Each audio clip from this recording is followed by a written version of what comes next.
नहीं, ये वाकई कविता की केवल मेरी कविताओं की भूमिकाएं बहुत लंबी होती है। कविता का क्या, जो कविता के श्रोता यहाँ बैठे हैं, कविता तो एक लाइन में हो जाती है साहब, आधी लाइन में हो जाती है। बात इस तरह से भी कही जा सकती है, ऐसे भी कही जा सकती है कि तेरी लाश किसी गटर में सड़ेगी जिसे चील और कौवे बुरी तरह से नोचेंगे। अरे दुनिया वाले कश्मीर तो क्या, कश्मीर की तस्वीर की तरफ भी देखने से पहले 100 बार सोचेंगे। जिंदाबाद।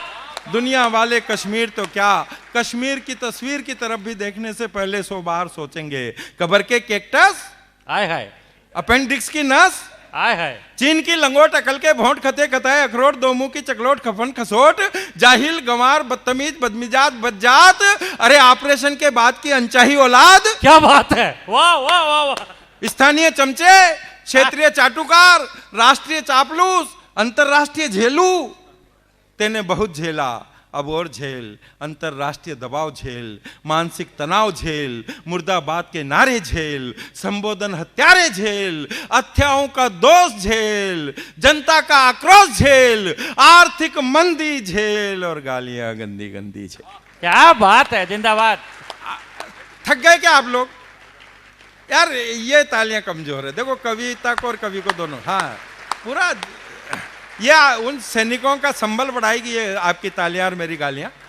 आर्थिक मंदी झेल और गालियां गंदी गंदी झेल। और अब भगवान की कसम खा करके और कविता शुरू कर रहा हूं। वाह। और आपको लगे कि कविता हुई है तो फिर और तालियां चाहूंगा कि आर्थिक मंदी झेल और गालियां गंदी गंदी झेल हिंदुस्तान की नहीं, पाकिस्तान की जनता की। क्योंकि हम हिंदुस्तानी तो गालियां भी अच्छी अच्छी और गा गा करके ही सुनाते हैं। अरे हम तो उस संस्कृति के लोग हैं कि तुम्हारी जिन लाशों को तुम पहचानने तक से मना कर देते हो, उन्हें भी पूरे सम्मान के साथ दफनाते हैं। जिंदाबाद, जिंदाबाद। उन्हें भी पूरे सम्मान के साथ दफनाते हैं। जिंदाबाद, जिंदाबाद। बार बार तुम्हारी हार और हमारी जीत का राज जानना चाहते हो मियां नवाज?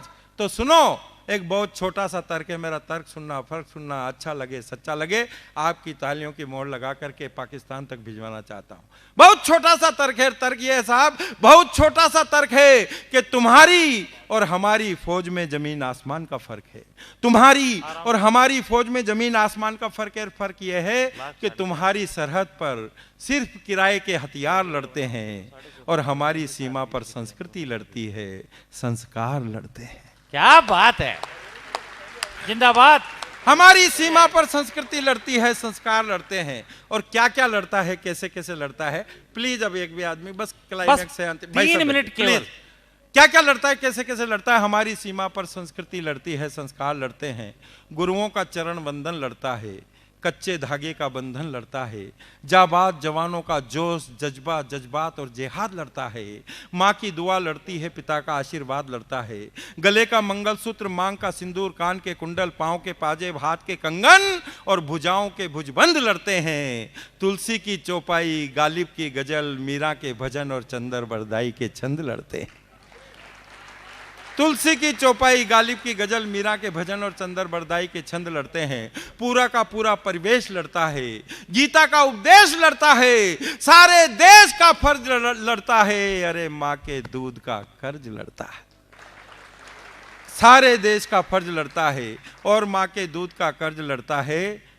जवान बेटे की शहादत पर गर्व से बाप का सीना फूल जाना, बूढ़े कमजोर कप कपाते हाथों से हाथों का बंदूक का उठाना, माँ की शिक्षा के दूध और कौंख कभी मत लजाना, बड़े भैया का आदेश के छोटे गोली पीठ पर मत खाना, नन्हे सी तुतलाती जुबान के पापा दुश्मन के छक्के छुड़ाना, दुआओं में लपेट कर लाखों बहनों का सीमा पर राखियों का भिजवाना, मेरा रंग दे बसंती चोला वाला गाना, सुहाग की गीली मेहंदी का तिलक प्रियतम के भाल पर लगाना और अंतिम समय तक साथ देने का वचन निभाना और अपने जिगर के टुकड़े कलेजे के कतरे इकलौते बेटे का दाखिला भी फौजी स्कूल में ही करवाना। जिंदाबाद, जिंदाबाद।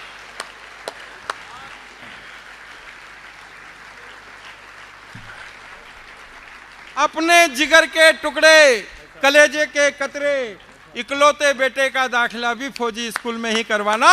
ये संस्कार संसार के किसी बाजार में न तो बेचे जाते हैं और न खरीदे जाते हैं। इन संस्कारों के खेत तो सिर्फ और सिर्फ इस हिंदुस्तानी मिट्टी में ही लहलहाते हैं। इस बहुत बहुत धन्यवाद, बहुत बहुत शुक्रिया आपका।